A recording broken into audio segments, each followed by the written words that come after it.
Tillman School of Business. It's my pleasure to introduce to you Mount Olive College graduate and former Lowe's CEO, Mr. Bob Tillman.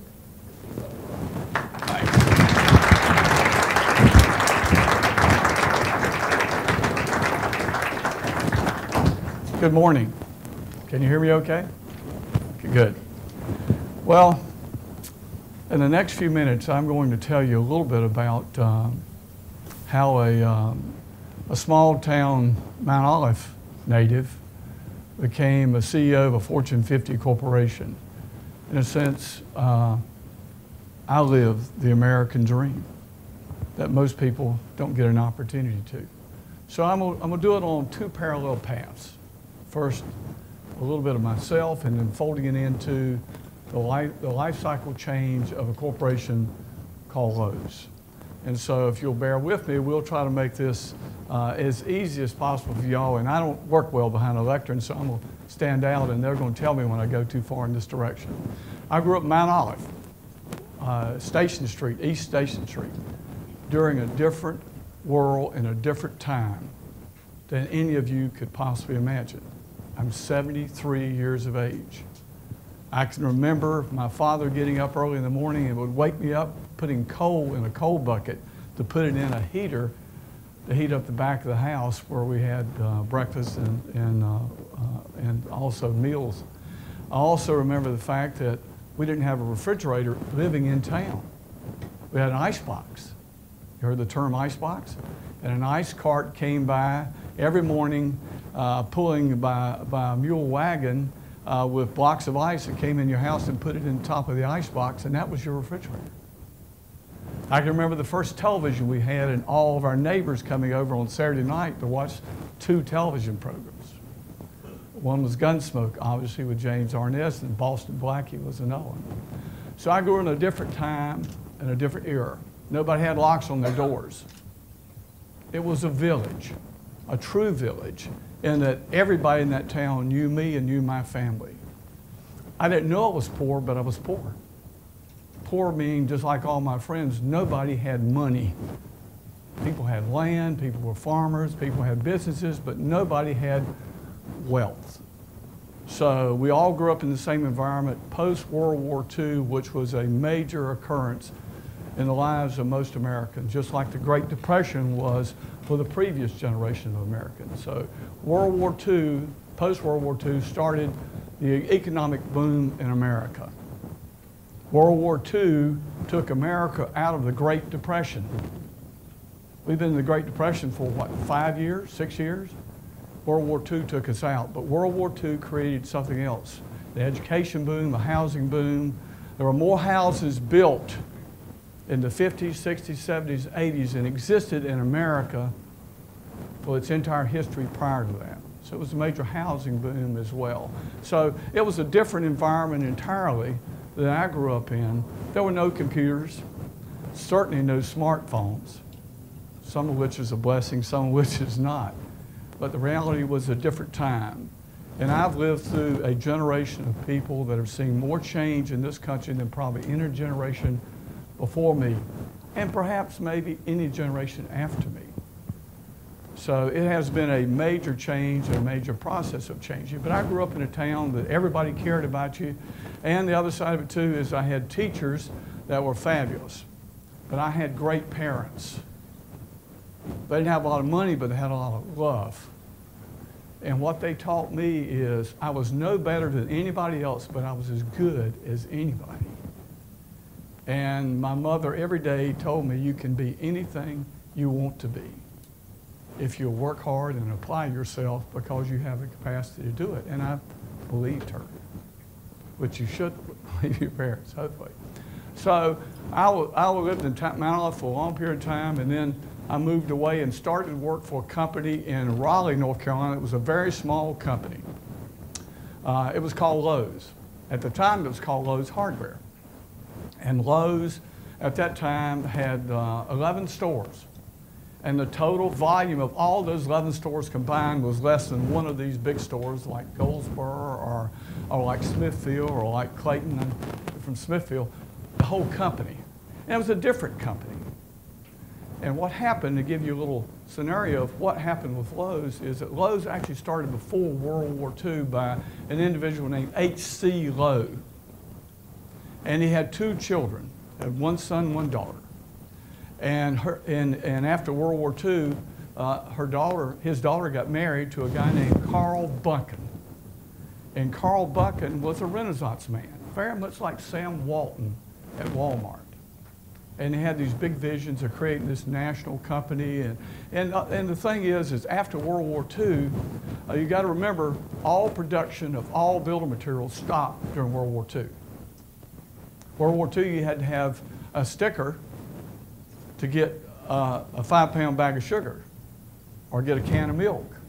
You just couldn't go to a store and buy anything you wanted to because everything was on allocation because of the war.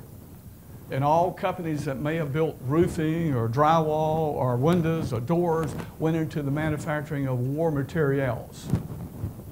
So coming out of end of World War II, there were very few availability of materials, and most materials used to build houses came from salvage yards, where people tore down a house and the windows were saved, the building materials were saved, and just a little dig at a company called the Home Depot, who has orange exterior. What do you think the color was of all the salvage yards post-World War II? The outside fencing around salvage yards was all orange. So early building supply companies coming out of World War II were colored in orange and white, most of them. But there was a period of time that there was good prosperity in the home improvement. At the time it was called building material business, and there was regionality. You had companies like Scotty's out of Florida and southern Georgia, Alabama. You had the great Heckinger out of the Northeast. You had the W.R. Grace family of home improvement stores, Peter Grace, W.R. Grace, that was made up of Channels and Rickles and Handy Dan's. You had the great Payless Cashway in the Midwest that had 4 or 5 different chains. You had Builder's Emporium on the West Coast. It was regionality. Most of those supplied materials to 2 or 3 states. But Carl Buchan had this vision of saying, well, we have to be able to change the dynamic of how we buy and sell building materials to the consumer, directly to the consumer in the future. So if you go back and look at what happened post-World War II, everything you bought came through multi-steps of distribution. The retail consumer never could buy directly from a manufacturer. And retailers themselves didn't buy directly from manufacturers. They bought through wholesalers or jobbers or distributors. So all the cost of goods was increased because everybody was getting a little piece of that. So if you look at the distribution model that existed after post-World War II, if we wanted to buy, Lowe's wanted to buy a truckload of windows, it went through 2 different levels of distribution before we could actually get the truckload of windows. So Carl Buchan had this vision of, why don't we set up our own internal wholesale distribution company, and then we'll buy it through that, and then we can sell it directly to our stores at the same price, and then we'll bypass that whole process. And he did. And in a sense became somewhat famous in that people in West Virginia, and Tennessee would come in with tractor trailers. I'm talking about people who ran retail stores and buy tractor trailers of materials into a little place called North Wilkesboro, North Carolina, where Lowe's started, and take it back to their business and then sell it.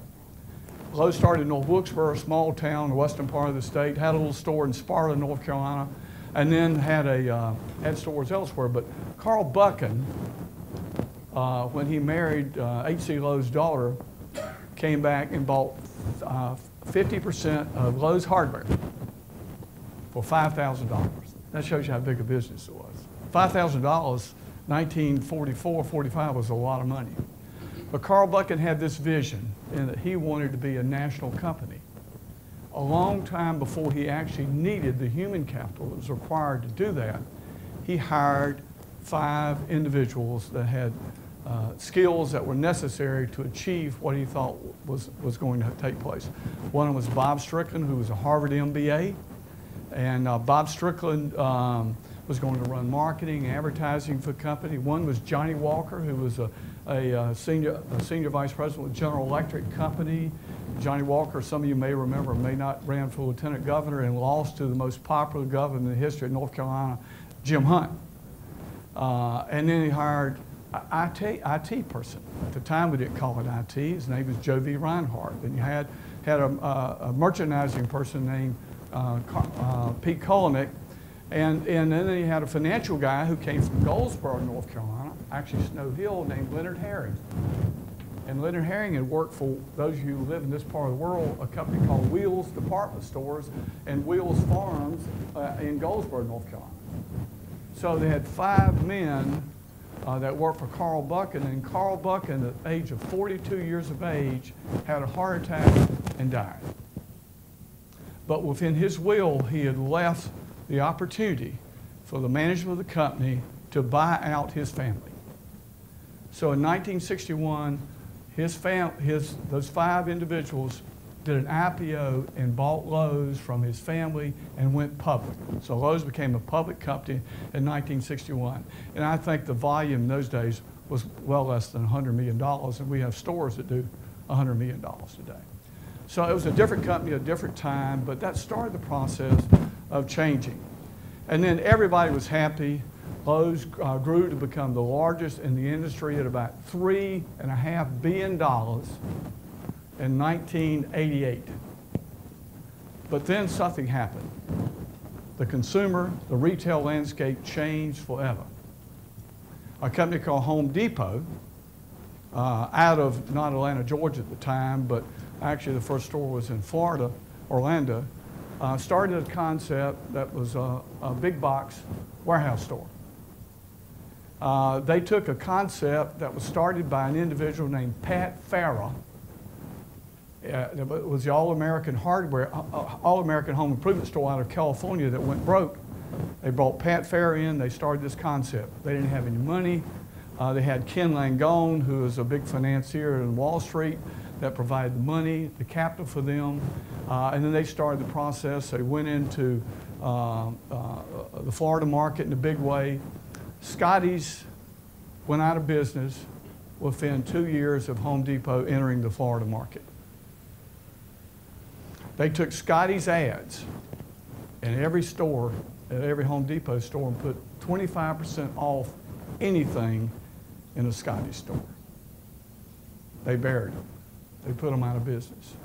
And then they moved into the Northeast and then hit Hechinger Company, which was a very large company, had some very nice stores, well executed. They were in the Maryland, they were in the Virginia area, the Washington, D.C. markets, and up in the Northeast. And they did the same thing with Hechinger. And they moved into the Midwest and Arizona, and they did the same thing to Payless Cashway. And they tried to do the same thing to Lowe's. But there was a significant difference between Lowe's and the other companies. One, Lowe's was an employee-owned company, in a sense. Lowe's had the largest ESOP, one of the largest ESOPs in the world, employee stock ownership program, meaning 15% of Lowe's profits every year were put into a retirement savings account for the employees, but it was put in Lowe's stock. So one, Lowe's had owners. Two, Lowe's had distribution capability. And even in those days, we understood that logistics were what retailers were going to become in the 21st century, not retail, but logistics. The ability to move product from the manufacturer into the home or hands of the consumer at the lowest possible cost and the quickest possible time. Amazon, which is nothing but a logistics company. They're not a retail company, they're a logistics company. So the reality is they try to do the same thing to us, go into markets, but the truth is we actually had a lower cost of goods than they had, because we bought everything from the manufacturer in truckloads and redistributed to our stores through a distribution network. So it didn't work, and then after a while, they finally gave up that process, and we realized that we had to change. So where I come in this scenario is I ran a store in Wilmington, North Carolina. That was the largest volume store in the corporation in Wilmington, North Carolina, for about 8 or 9 years. And then the corporation pulled me into the corporate office to become a regional marketing manager. And then I became a regional vice president. Then I became a VP over the southern part of the United States. I had 150 stores, all small stores, all lumber and building material stores, no big box stores, a limited offering. No women ever came into one of those stores, unless it was an accident. So we had to change in a hurry, and so in 1989, I was given an opportunity to run merchandising for the company. Here's a guy who comes out of operations, and all of a sudden now he's going to run merchandising for the company. And so in a sense, we did something that's called an unauthorized new strategic plan for the company. We called it the New Vision. 5 of the people that worked for me went off for 4 days with an individual named Carol Farmer. And Carol Farmer was a futurist, kind of like Faith Popcorn is a futurist. I'm sorry, I'm rubbing. Oh, okay. We just put this in the wrong place. So anyway, we wrote a new vision for the company. What did we want to be when we grew up? The challenge for me was, as a senior vice president of the company running merchandising, I had to sell the board of directors and the current CEO and the separate chairman of the company on this new vision. In a sense, they had to agree that what we were doing was wrong and the direction we were headed was not right, which is very difficult for a sitting CEO and a chairman of the board and a board of directors to all of a sudden say, these new upstarts are saying we got to change. And the truth is, what really helped us as a company was we had a lot of great retailers on our board. We had Bill Andres, who was the first non-family CEO of Dayton Hudson Corporation. You know Dayton Hudson? Have any of you ever been to Target? That's the parent company of Target. Dayton Hudson's a department store chain. The reason Target did so well in fashion is because it came out of a department store chain. And we also had a guy on our board named Jack Shoemaker, who was vice chairman of Walmart. And when Sam Walton made the decision to not make him the chief executive officer, when Sam stepped down and he put David Glass in that job, Jack left the company, stayed on their board but left the company, and came in to our company. Had John Belk stores. So we had 3 retailers on our board, which were an extremely valuable asset. And we also had an active board of financial experts. Bob Swartz, who was chairman and CEO of Metropolitan Life. And so we had Dick Lockridge, who was a original founder of Boston Consulting Company, one of the 3 people that started it. So we had a lot of talent on that board, and they were very helpful in pushing through what they knew was necessary for us to change. Without them, Lowe's wouldn't be here today. There would be no Lowe's. So the reality is 1989, new vision, new concept, new structure, new organization. Everything we were doing, every single thing we were doing had to change. Every line item of code had to be rewritten. Every system we had to be rebuilt. We started the process of building huge 1 million square foot automatic distribution centers, even before we had enough stores to drive the need for those. We rebuilt every line item of code in our system. Our system, as all major retailers during that era, were built on Cobalt. Who's ever heard of Cobalt? IBM's famous software platform. Walmart runs on it. Lowe's runs on it. Target runs on it. Everybody was running on Cobalt, and we had to replace Cobalt because it allowed the programming of Cobalt was very, very difficult. And you had to go back and get people who'd retired 50 years before to come back to be able to do changes to the Cobalt software. So we had to make major changes within the company. We had to move away from high-low pricing to everyday low prices. And that is a huge risk, because all of a sudden you're saying your customers have got dependent upon special 50% off, or 30% off, or 20% off, and all of a sudden you're going to say, I'm going to give you the best price every single day. But it didn't make sense to me and to our team that if my water heater goes out, I've got to wait till you put it on sale before I can replace it? Or my dishwasher's gone and I can't replace it? Or my roof's leaking, I can't buy shingles because I'm waiting on you to come up with a good price? So we moved to everyday low prices. And the first category of merchandise that I moved was light bulbs, which is the #1 consumable in a home improvement store. Because I knew that if light bulbs didn't work, I couldn't move the company to everyday low prices without destroying the company. And guess what happened?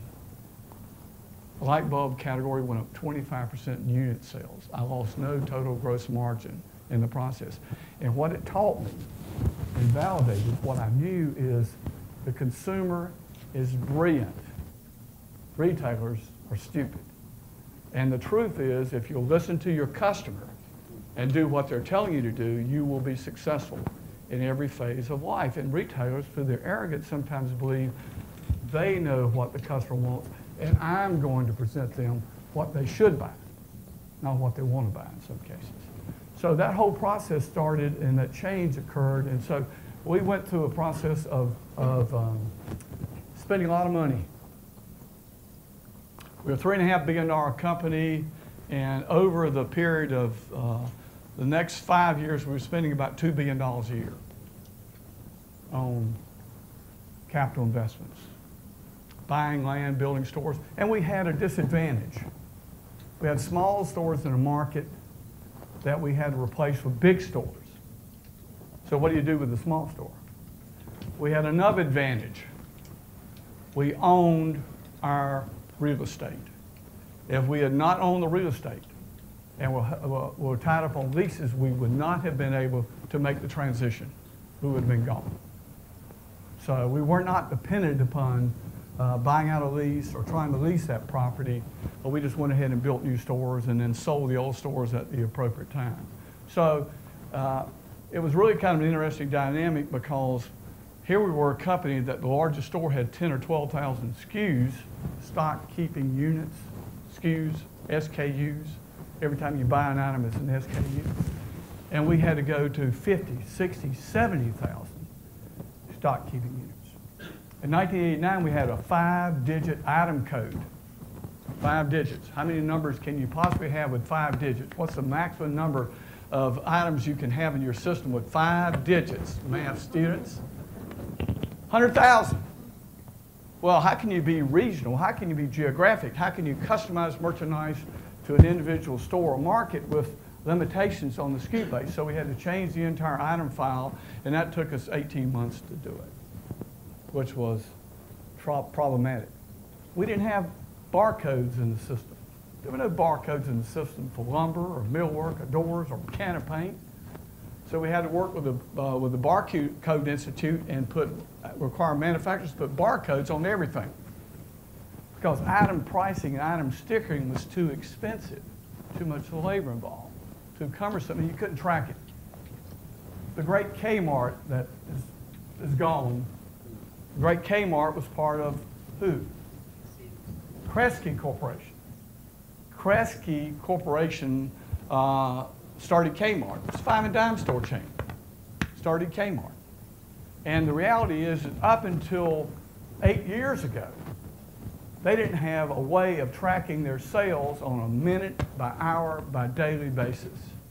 And the technology needed to survive is when it rings out the register, your replenishment system's got to put that in the pipeline to replace it. Kmart didn't have that capability. The lack of technology didn't allow them to be able to adjust. And the reality is what you're seeing today is Kmart, Sears are gone. When I started in the business in the 70s, the company we looked at as the benchmark for everything was Sears and Roebuck. They're effectively gone by having a CEO of the moment, a CEO every 6 months. Companies that fail normally fail because of too many changes at the top. if you create a vision, if I as a CEO create a vision and I'm there a year and somebody else comes in, you think they're going to embrace the vision I had for a company? No way. They're going to put their vision in. Big corporations don't work that way. They're like aircraft carriers. They're not like a destroyer. They move slowly and they're hard to turn, and you can't turn them on a dime. So when you have a strategy, you have to stick with that strategy, and most of those strategies are long term. The vision that we wrote in 1989 said that in 2005 we were going to achieve $40 billion in sales, and at the time we were doing $3.5 billion in sales. So that's a pretty rambunctious vision. And the reality is we came very close.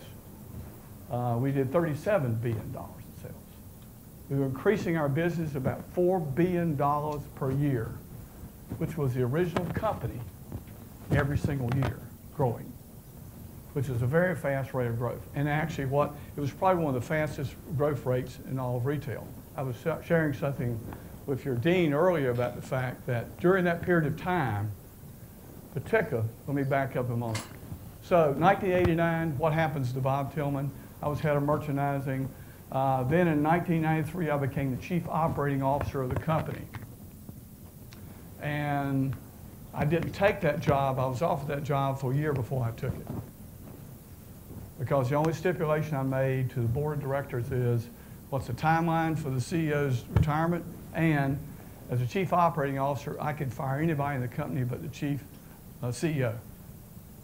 And so it took them about 6 months, and they finally agreed with me to do that because there were people within the company that I had no control over, control is a bad word, that were standing in the way, that were momentum blockers. Some of those may have been a chief financial officer, some of those could have been in a lot of areas of the business, HR, human resources, a lot of areas, we had to change. They had to change. So anyway, long story short, in 1996, I became the CEO of the company. And from 1996 to 2005, when I retired, we grew shareholder value by 459% during that decade, which, as I told Kathy, was the 11th best in the world. We grew market cap of the company by $40 billion during that same period of time, which put us in pretty rare company. Of course, Apple did a lot better than we did. They were #1 in the world during that period of time. So, tremendous amount of change. How did you get there? How did you stay there? Why did you decide to leave? 62 years of age, and I said, you know, it's time for me to go. Why? When I wrote the original vision with the team, it was a 10-year vision. And the reality is a CEO in a modern corporation is not some fat cat that sits back in an office and sends people out to do battle. A CEO, modern CEO, is on the front line leading the troops. You're out there with them. They want to see you. They want to touch you. They want to know you for real. And you're as committed as they are. And so I knew that at some point in time, the energy level wasn't going to be there. I was 62. I couldn't go another 10 years. And if I wrote the next vision for the company, it was a 10-year vision. It was an international vision. It was a multifaceted approach to retailing, looking at all segments of the business. We created some interesting dynamics during that era. We created the matrix organization that Harvard said later on that was a retail format of the future, which meant that each organization, each merchandising organization was built on a team concept. You had a merchant, you had a logistician, you had marketing people, you had human resources people, you had to have financial planners because they had to tell you if you're going to make money or not. But anyway, the team was holistic. They were paid on their performance. They were bonused on their performance. I believed in big bonuses, big incentives. I believe if you win, you should be paid for winning. So on an annual basis, I paid out twice the bonus money that Home Depot did every year. Store managers can make $1 million. If they hit all the targets, hit the home run, they can make a lot of money. Because I believe the way that we were going to be successful was through my store managers, and that was very important. So I'm going to kind of wrap it up and give you a chance to ask questions because, and remember there are no stupid questions, there are only stupid answers. So ask anything's on your mind, because that's what I'm here for, really. Don't be bashful. And you don't have to ask anything that's pertinent to the Lowe story. Who's the bravest and the first? Yes.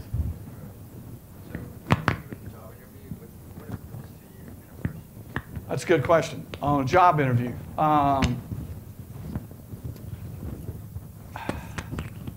Now I'm going to say something all your psychology professors and everybody else are going to disagree with. So I need to, before I answer any questions, let me say the opinions I give don't necessarily reflect the opinions of the staff and management of this university.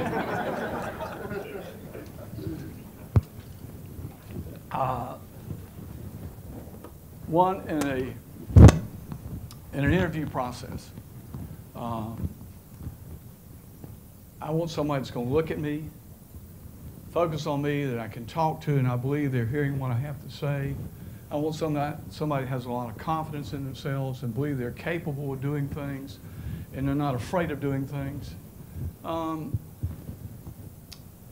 Because of the timeline, I was there with the company.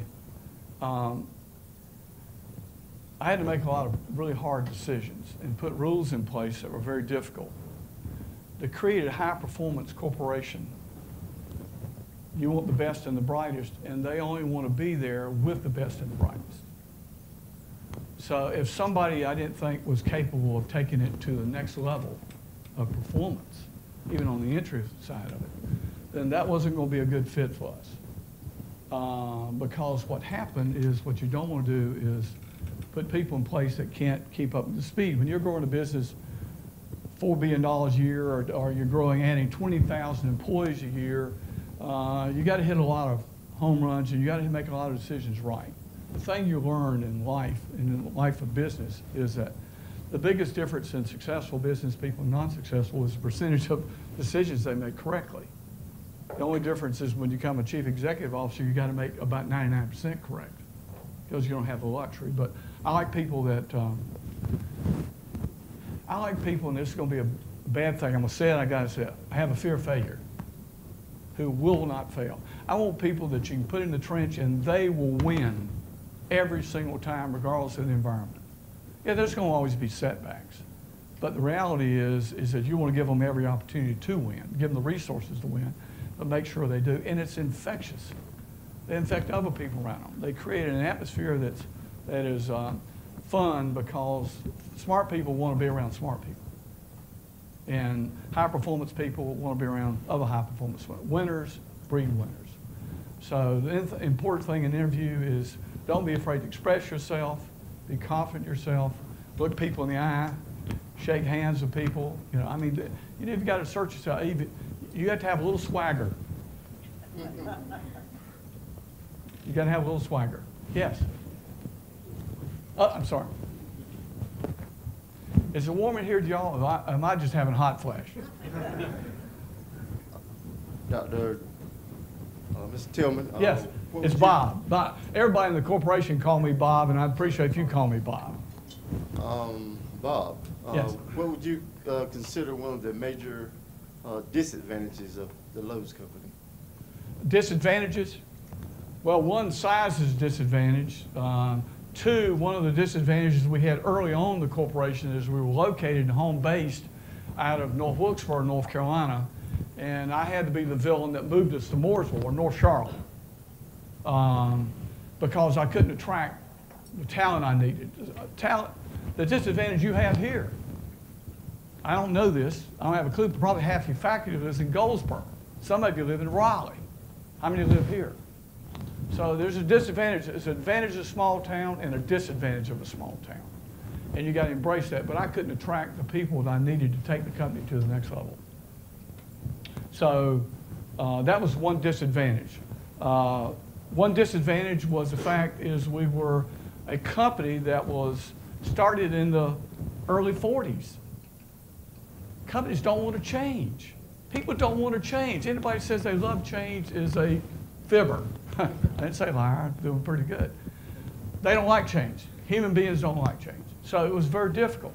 And the difficult thing is, of the 19 VPs I had reporting to me in merchandising, 2 survived the first 2 years. I fired the rest of them. They would not change, and you're not going to stand in front of the door and say, we're not going to do this, when it was the right thing to do for the employees in the company. So that was being an older company, established in the way it does business. And also, you got to remember, in 1989, we were the most successful in the business in the United States, and all of a sudden you're telling, somebody's coming in and telling you, we got to change. I don't like what we're doing. So either the company could have fired me, which they could have, but they did something different. They invested in me. They made more investments in trying to help me get to the next level. It wasn't that I didn't know how to always get there, but I needed coaching as well as everybody else needed. And the thing you learn in any endeavor you're in, regardless of how high you're up within that endeavor, you never stop learning. There's not a day that goes by you're not learning, because the reality is a chief executive officer is head coach. You're not always the head decision maker, but you've got to be there for people coming in, bouncing ideas off you, and giving them counterpoints, counter ideas. But you've got to be there for them. If you don't, they're going off in a direction you may not want to go in. Yes, sir. I'm sorry. As a store manager, Right. Was it ever hard for you to figure out different leadership styles or management styles for your employees to make them motivated? And as you went further up in the company, Oh, yeah. find different ways to motivate people? Great point. Yes. I was very tough, but I had the ability to motivate people. The thing that frustrated me the most were the same things that frustrates your teachers. A lot of times they know you're capable of doing far more and far better than you're doing, but the reality is you're just not putting it in gear. Well, that was the way it was with me employees. When I could always see more in them than they could see in themselves. But early on, there was a different style. It was a more collegial style early on, and you move up to a different level, you have to manage people differently because those people have a greater degree of expertise. Those people need more latitude. You can't overmanage people, and you don't try to do that. The key is if you hire the best and the brightest, you don't have to overmanage them. The sphere of how you organize is based on the performance capability of your management team. You know, if you're a store manager and maybe you've got, well, like to have 4 direct reports, you may have to have 10 because you have a new team and new organization. As a CEO, you can have a very broad-based organizational structure if they all have core competency. You can manage 10. In a sense, because you're not really managing them that much. You're providing the direction, the leadership. Sometimes I got down to the nitty-gritty a little bit too much because, again, that was a part of I was a merchant and an operator, so I thought I knew more about that than anybody in the world did, so obviously. Yes. Yes, sir. In 1989, you had a vision. And in order to reach that vision, you had to have a drive. So in 1996, as a CEO, what drove you at that point to become? You know, it's kind of interesting. That's an interesting question. Let me say this now. I had my motives or the things that drove me through my career were pure. I had no aspirations, no driving desire at this level to be the CEO. What I did, and I understood that every job I took, every assignment I was given, I did it as good as anybody could do it. I never moved to another position from a position of failure or weakness. I relied on strength to make me move to the next level, which made me prepared for the next level. So when you become CEO, that vision changes because of the fact is that rather than having, you know, a staff of maybe an organization that maybe has 3,000 or 4,000 people, all of a sudden you're looking at you got a whole corporation that's dependent upon you. I think what the people in the corporation knew and understood, because I had come up through the company, which doesn't happen a lot anymore. Most of the people in the company knew I would never do anything to hurt the company, so they trust me. So if I said, let's go to war here, not war, but literally, they were going to get on board.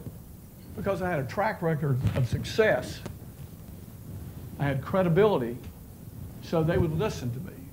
And then we had to change the communication style. We put telecommunication systems in every store, so on a Sunday morning, excuse me, David, on a Sunday morning at 10 o'clock, I could hold a conference with 200,000 people.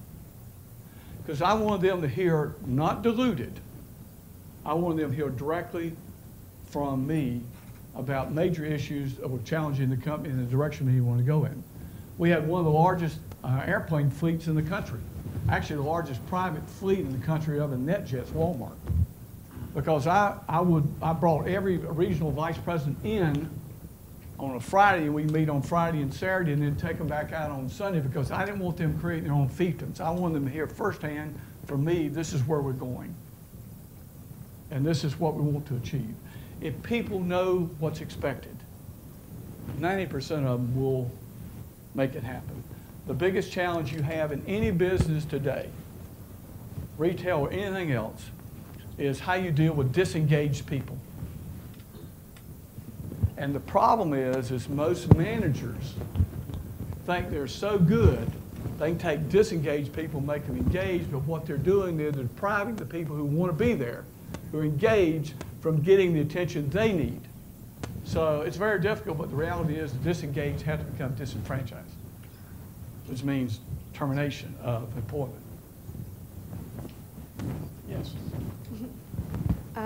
Good afternoon, Bob. Well, thank you. Did your continuous success have any impact on your marriage or family? Very good point.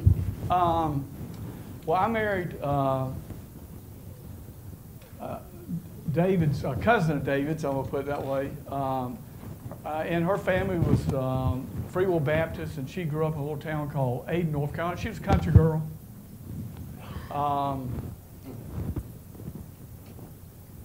The reality is, my wife was a lot smarter than perhaps some people want to give her credit for. She understood something. I had taken a mistress. The mistress was Lowe's. And she never felt threatened by that mistress. We've been married 53, 54 years. And the reason is that the fact is she embraced the fact that I was committed to a cause that I loved and wanted to do, and she wanted me to do it. But also the second thing is we were apart 50% of the time.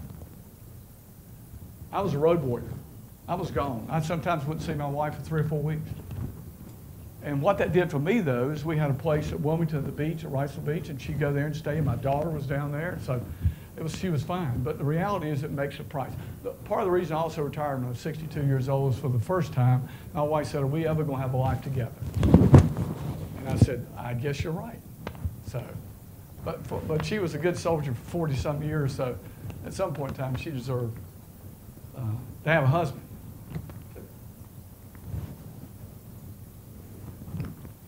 Yes, sir. What were some of the biggest risks that you took throughout your business career? Biggest risk.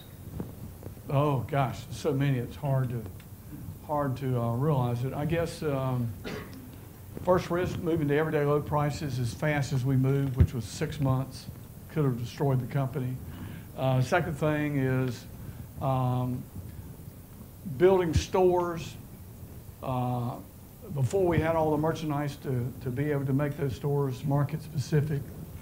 Going to California and secretly buying sites for 50 stores before we opened the first store. And that's because of the fact we use central distribution. One distribution center serviced 100 stores. So you had to have distribution because our concept would work, where Home Depot was shipping directly to the store in small quantities. And so we had a lower cost, we had to take advantage of that lower cost. The biggest risk in my career would be also all of us have bandwidth, capacity, capability. It's not unlimited. We can't just say, well, I can run this $30 billion company, can I run this $100 billion company? At what point in time does my bandwidth run out? And so some of the risk for me was having to replace some great people that their bandwidth was at stretched to the maximum limit, replace them and put new people in their places that I thought could take it to another level. That was the most difficult thing you had to do as a CEO, but also the most risky thing because some of those people helped build that franchise, called Lowe's. Was there anything that you did to help break the glass ceiling? I'm sorry.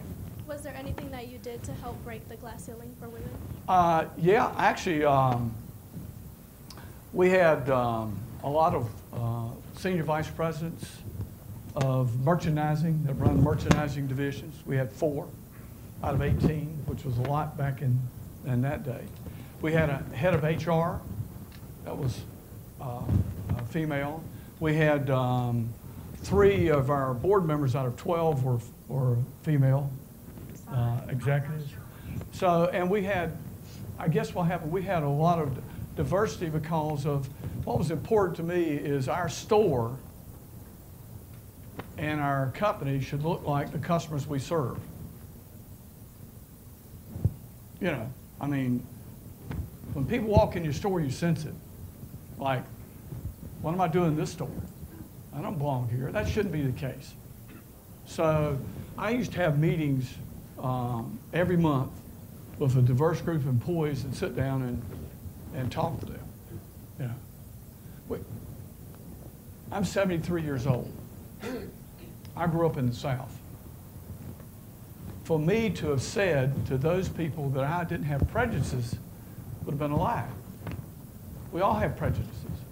It's how you deal with those, how you manage those, and how you try to change those.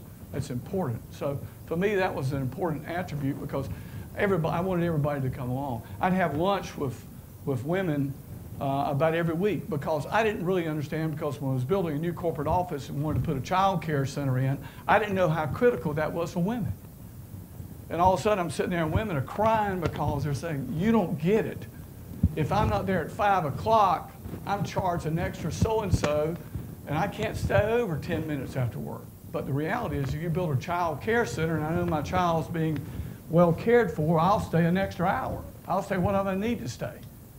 So all those things kind of helped me make that transition of doing things as a company that I probably wouldn't have done if I hadn't talked with people. Also went out every month and had blind meetings with customers. The credit card people would contact them. Most of the time they thought it was a joke. We'd like you to have dinner with the CEO. He's going to be in town on Tuesday night. Could you have dinner with him? And they were fabulous. The merchandising operation people hated it because I came back with a list to beat them up with. But communicating with people is absolutely essential. When you get to the point, I'll give you the best example of all. The thing that probably hurt me the most, I had a secretary, same secretary for 25 years. And we had a vice president that was sexually harassing women that worked for him. I didn't know it. Finally found out, fired him. Wanted to shoot him, but I fired him. My secretary, 25 years, said, I thought you knew. That hurt me more than anything she could have ever said to me, that thought I knew and would have accepted him doing that. So, you know, a CEO is just like anybody else. You get insulated from things sometimes. You got to make an effort. You have to make an effort. Your people don't have to make an effort. You have to make an effort. If you don't, shame on you. Don't be bashful. Yes? Within every organization, there's an ethical component. There's a what? There's an ethical component as far as Right. the morals and stuff. Right. As a CEO, who was the person that was in charge of your ethical side? Chief Executive Officer. When I took over merchandising in 1989, I wrote a code of conduct for my organization. The corporation didn't have it. There were 21 articles on that code of conduct. And that code of conduct said, this is the way we're going to manage you and the relationship we're going to have. And I'm committed to it. It took the corporation about 2 years before they adopted the code. But we felt like to make change that was necessary to move the company forward, we had to tell everybody what was going to be required and what we were committing to do, which was that code of conduct. So people got to know what the boundaries are. And the chief ethical officer is always the chief executive officer. If not, you got a real serious problem. You can't let somebody else administer that. Yes? When you decided to expand Lowe stores more to the west and buying Eagle hardware stores, how did you pick the locations? Based on what information did you make your decisions, especially the tough ones? Very good question. In 1989, 1990, we hired or developed a contract with 2 ex-NASA scientists to help us build a demographic, psychographic model. And that model, based on categories of merchandise, would tell you which side of the street you need to put your store on, which intersection it need to be on. If you move a block away, it would tell you the decline in sales by category of merchandise. That model was a justification for spending billions and billions of dollars. And what it did is, I can just say this, is the sales estimates we did through 1 through 10, based on that model, were all only 5 to 7%, plus or minus, during the entire expansion of 1,000 stores. So having that model, having that capability, was absolutely essential. But having said it, is also, as I went to markets, my primary focus was markets I could do business 12 months out of the year. So the last markets I'd go to would be Syracuse, New York, or Minneapolis, St. Paul, when the summer's about 3 days, because we're in the lawn and garden business. And let me say this, is that the catalyst that helped drive Lowe's turnaround was lawn and garden. Because who likes lawn and garden? Women. And I knew the only way I'd get women in those old stores was build lawn and garden sets. I didn't care where I put them anywhere, just have flowers. People love flowers. And it was explosive business, and we went to Europe, to learn how to drive lawn and garden business in the United States. Went to the Scandinavian countries, went to Germany, went to England, which is a huge lawn and garden market, and learned how that you put a barcode in a little pot and you grow the plant in it, then it ships, and then you got a barcode. And then how you distribute it, and then get it into the stores and so forth. So lawn and garden is a huge part of the business that helps us drive women to stores. The dream was to create a store that was a family store, that both husband and wife could shop and would shop. Friday night, what do we do? Let's go out to Lowe's. I want to look at the hardware. I'm going to look at tools. I'm going to go look in the lawn and garden department. Oh, I got to have some appliances. It's also drove some of the decisions we made about categories of merchandise. The largest appliance retailer in America for 50 years was who? Sears and Roebuck. Guess who's number 1 today? Lowe's. But you know what happened? That was a strategy that took 15 years to change. And a commitment, because I always felt that if you would try, what are the biggest decisions about purchasing something in a consumer's life? House, 1, car, 2, unless you're a guy, then car first and house third or fourth. And then third is major appliance. So I felt like if I could get you to trust me to buy major appliances, you'd trust my store. I told you that we used to call it Lowe's. Right. Load up. Yeah, load up. Bless you, bless you. My granddaughter blesses you. My wife blesses you. And let me just say this. When I was talking about earlier about the ESOP, when we grew the company from 1996 to 2005, we made truck drivers millionaires. 459% increase in their value of their ESOP. So one of the things I did before I left the company is because I closed out the ESOP and let everybody, if they take their money and pay capital gains tax, so they roll it over to a 401k, only because of the fact it was all in low stock. And I didn't want to take the chance for the future of employees of their income. So it was huge amounts of money. But that's the way it should be. If the company wins, all the employees win. My question is, how did you manage to get Lowe's into like Mexico and Canada? Like, how hard was that? I I answered two parts. First part, Mexico was not as difficult because we were doing, years ago, there was a company in the U.S. called Payless Cashway that started a chain in Mexico with a company, it's Alpha Group, one of the largest conglomerate corporations in Mexico. They're like #1 in petrochemicals and then textiles and all kinds of things. So anyway, they got in trouble. Concept wasn't working. So a good friend of mine, Walter Lowe, asked me would I go down and to Monterey to meet with them to help them get through this transition.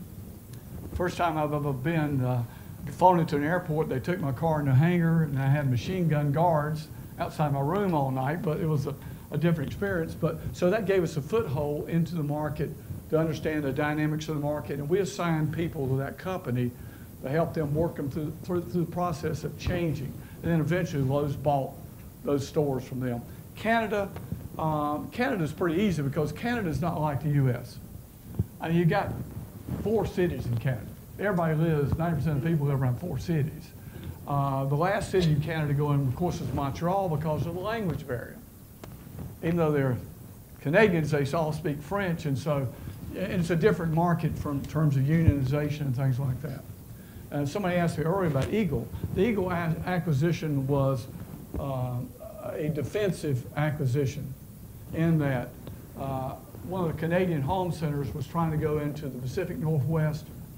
And so I bought Eagle, which had some flaws in stores, but it had locations that owned none of the real estate. I bought Eagle and for that reason. And because I was going to put up 200 stores in California, Washington, and Oregon, and that was going to screw up the deal if they got the sites in Washington. So I bought them. Didn't need them, but bought them. Yes? So you discussed having a lot of talented individuals. How Right. did you attract, retain, and attain these individuals in your company? Right. Well, actually what happens, it's really interesting, is that when you create a dynamic environment, a growth environment, and word gets out about, you know, this is a great opportunity. If I go here, I got an opportunity to move up in a lot of different directions. And the other thing, too, you want to keep all your people, but you really don't have a problem when you're seeing somebody promoted who goes to another company, not necessarily a competitor, but another company and moves up the ladder because, you know, that's helping building the culture that you want to create within that environment. So incentive-wise, most of the people on the team were on bonuses, and they were real bonuses. The teams, really, we didn't have a problem attracting people in the latter years because of the mystique of, if I go here, I'm going to get rich someday.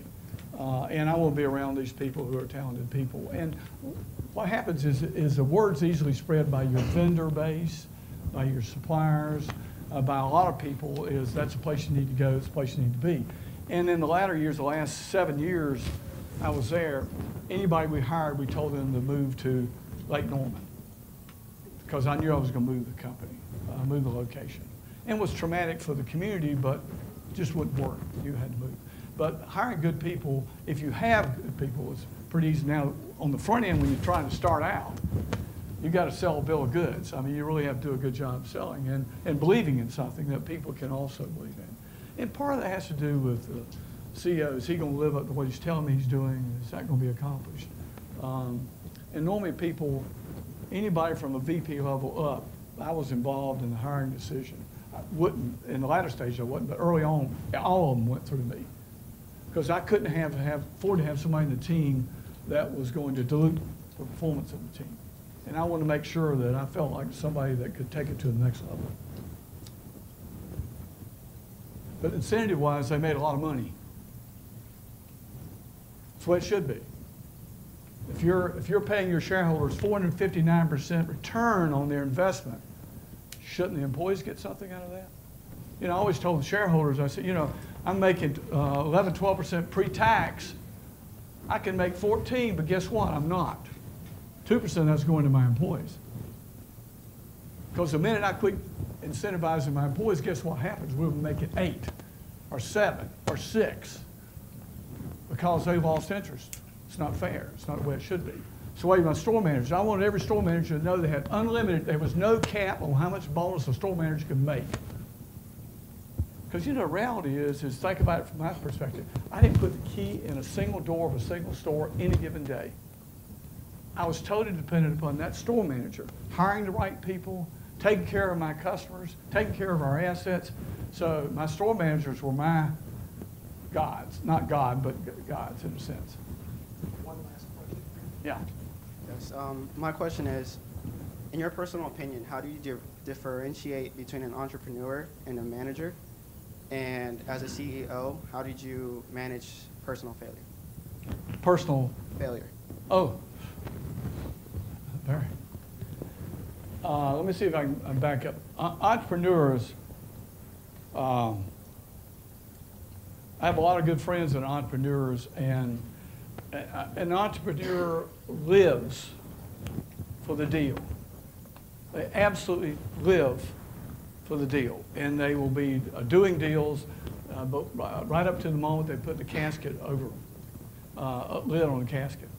I have a good friend of mine that I'll use his name, but in a Temple Sloan, Raleigh, North Carolina, started a company called General Parts. Went to Duke, General Parts, and he had a parts business in Morehead City, North Carolina. Drove back and forth after school, and then he started General Parts Company, and then became CarQuest, and he sold it to Advance, I think, for $3.2 billion. I said, well, you've got it now, because we go bird hunting a lot. And I said, you got it now? He said, well, yeah, it's okay. Then 30 days later, he was buying more companies. It's an entrepreneur. They love the deal. They like putting things together. Whereas a manager really is focused on one area. I'm running this business. I want to be successful here. They're not thinking about starting a business themselves. They want to be part of an organization that they can flourish, but they're not putting their risk capital. Most entrepreneurs have gone broke 2 or 3 times before the other, if they do hit a home run. But there's a difference between the two. Failures, I was too busy to think about the failures. You know, you have some, but I was thinking more about the wins. I tried to focus on the positive side of it. I learned from the failures, because those are the things that cause you real problems if you don't react to that. You can't deny it. You don't want to push it away, but in reality, you can't linger on it either. I mean, you got to focus on what's next. What's next? You don't have the luxury of sitting still in a moment in time saying, wow, I'm here. You know, I mean, the reality in the world today, in any form of business you're in, regardless, you move forward or you're going backwards. You cannot stand still in any business endeavor today, and anybody who thinks they can are in for a rude awakening, like out of business. Because your competition is not sitting there sleeping. I mean, they're looking at you and say, aha, I got them now. They're going to sleep. So you move forward or you move out of business. So the reality is that's how you kind of manage those kind of things. We actually have time for a couple more. Oh, good, good. Give me why I'm on a roll. We got the air conditioner on. You were talking about making your stores more friendly to women. Right. How did you do that through the store layout, the design, and the advertising and stuff like that, and just in general, just making it more popular to just... Great deal. Great question. That award I got for the best marketer in America in, I forgot what year it was based on that concept. So the reality is, how can I say this without upsetting guys? Women are a far more sophisticated and difficult shopper to capture than men are. Well, us guys, we're about one notch above a single cell amoeba in terms of shopping. We're concerned about the size of our LED TV, but we're not too concerned about the paint color or the kitchen cabinets or what kind of bathroom you want to remodel. The reality of women are. Women themselves are cleaner and better organized. If you're not, take a tour of the men's bathroom here and the ladies' bathroom here. So the reality is you have to have clean stores. And there's another thing, those of us who grew up in the grocery store business, which I did in Mount Olive, there's something that women hate, which is called, I hate to use this word, but I'm going to use it, butt brush. Don't make the aisles so tight that I'm bumping against somebody else the whole time I'm shopping. So they want wide aisles, they want a lot of light, and they want it clean. And so you also want to make merchandise that appeals to a woman's height. not a 6'5" guy. So you're merchandising ribbons in such a way that's easy for a woman to buy and make decisions. And so it was a whole concept of trying to appeal to women in terms of light, color, the merchandising presentation, where it's placed within the store. All those things were very important because I knew if I could get women in the store, I had it made because, you know, I've never been home and told my wife we need to remodel the kitchen. I don't recall ever doing that. So the reality is that guys follow where women go. Women are the leading, and they're the sophisticated shopper. They know everything, every price.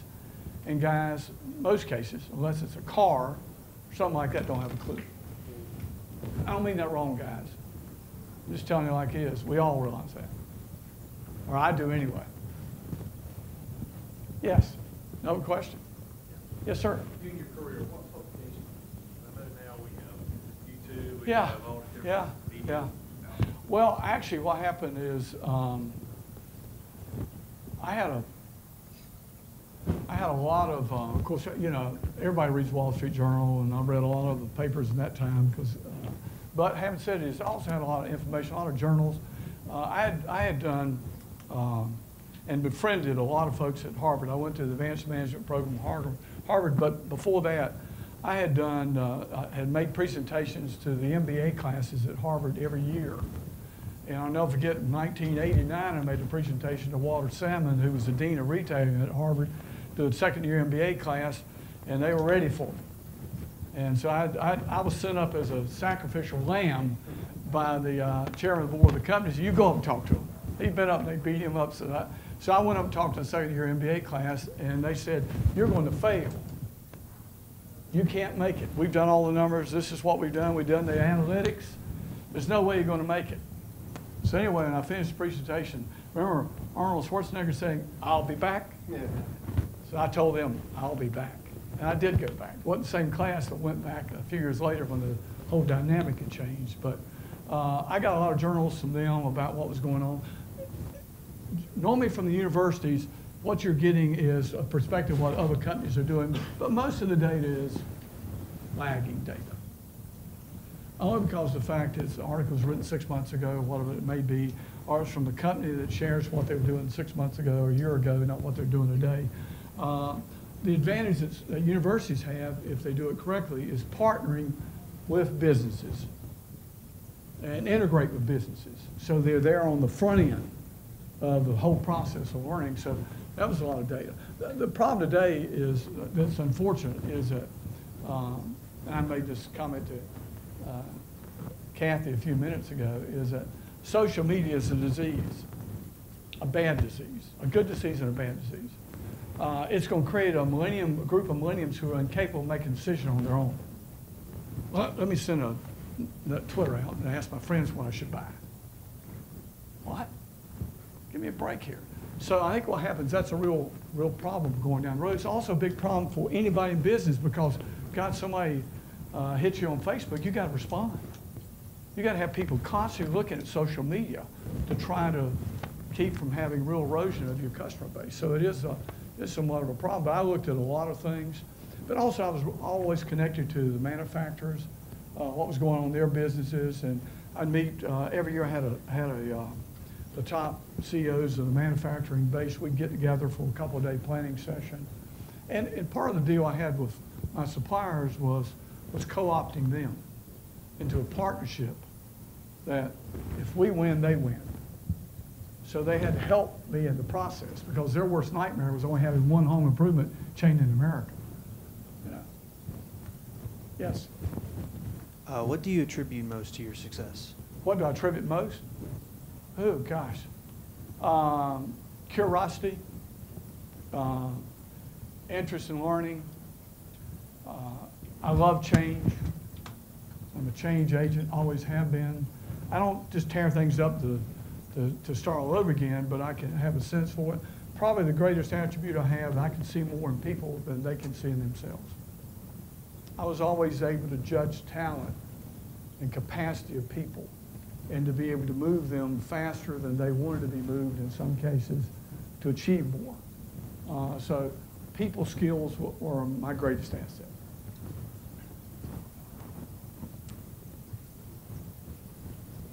Yes. What classes besides like core business classes would you say best helped you with your career? Well, I'll tell you the best class that helped me. I'll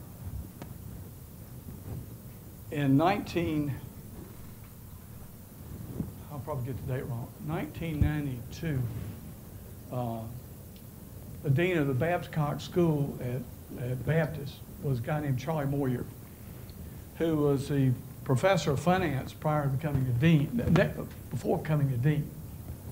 And then subsequently later, he went back to being a dean because he hated being a money raiser, a fundraiser, which deans of schools often do all the time.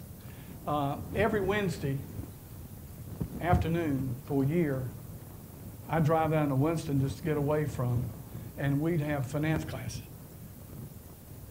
I got a little certificate. He gave me the best finance student I've ever had for this year, only one he had for the year.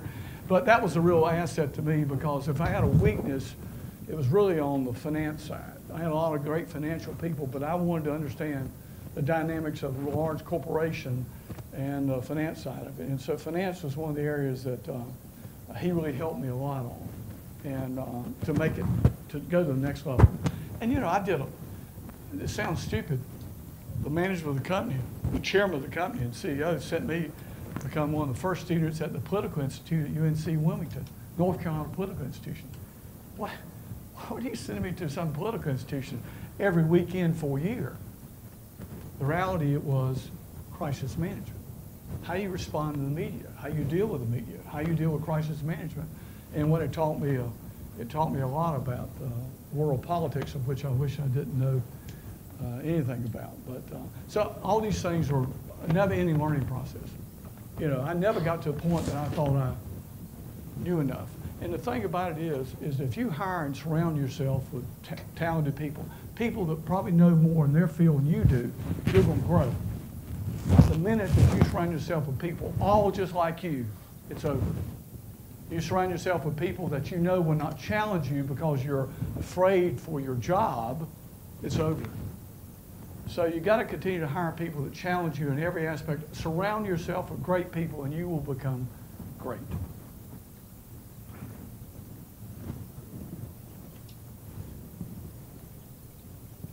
Don't be bashful.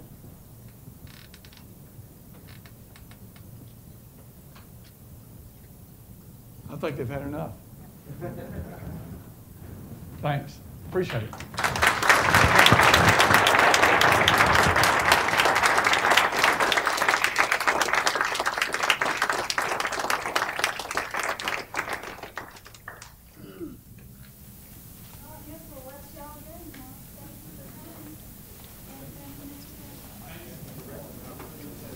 If you'll leave for this way, the cafeteria asked if you would go out this way.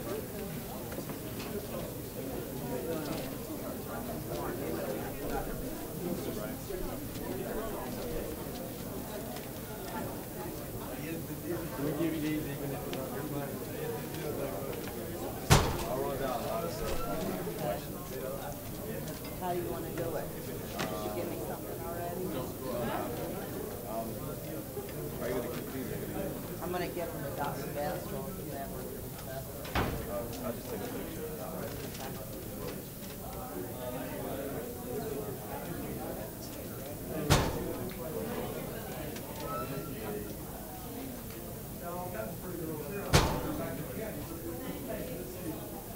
You tell him you met the man now when you go to work.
job. That's how does that Steve? How you doing?